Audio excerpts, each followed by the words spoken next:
Welcome to Maxwell's Entrepreneurial Moment.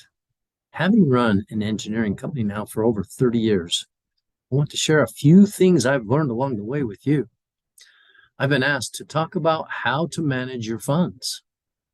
The overarching question that you want to ask is, if you are not there, how would you want things to be run?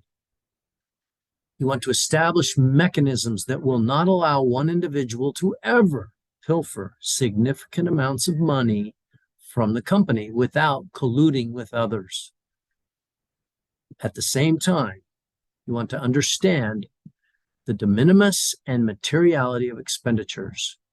Be careful not to hop over dollars to pick up pennies.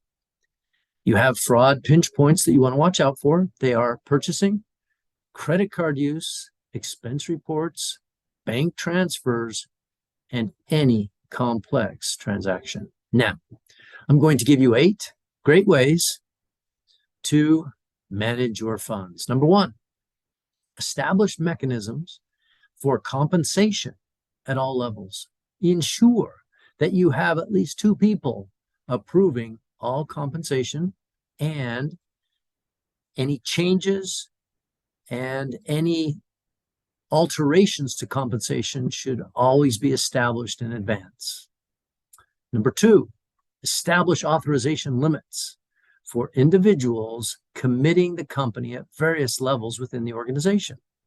As commitment amounts increase, the number of those needing to authorize anything should increase. Along with that, number 3, establish expenditure authorization limits, so that each person, each title has a limit to what they can authorize until they must go to others for additional authorizations. Number 3, I covered number 3 already. Let's go to number 4. Establish accounting checks and balances, reviews, and internal audits. You must have bank reconciliation done by someone other than those authorizing the checks and those signing the checks. This is critical. You want to have checks signed or authorizations above certain levels, always requiring at least 2 people.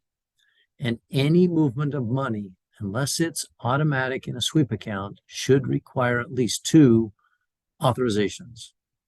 Number 5, establish purchase order procedures and adhere to those procedures. Do not allow them to be circumvented.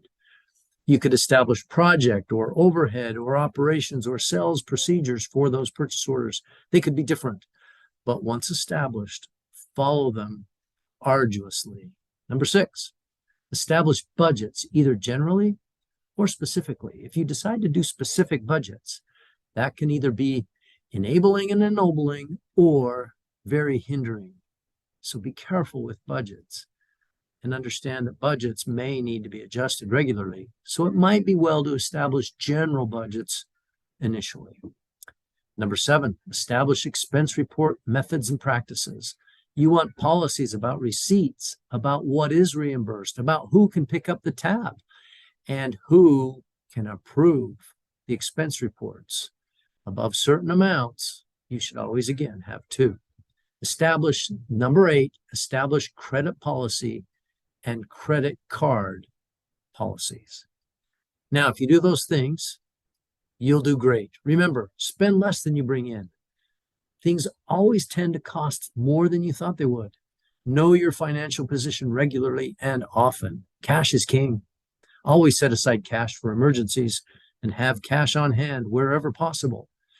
If you're rolling in the dough, establish investment criteria that requires authorizations and various people to approve. If you're tight, ask your team to help save where possible. Push through the hard times, and in the abundant times, be careful, and you'll do great. Congratulations. Good luck.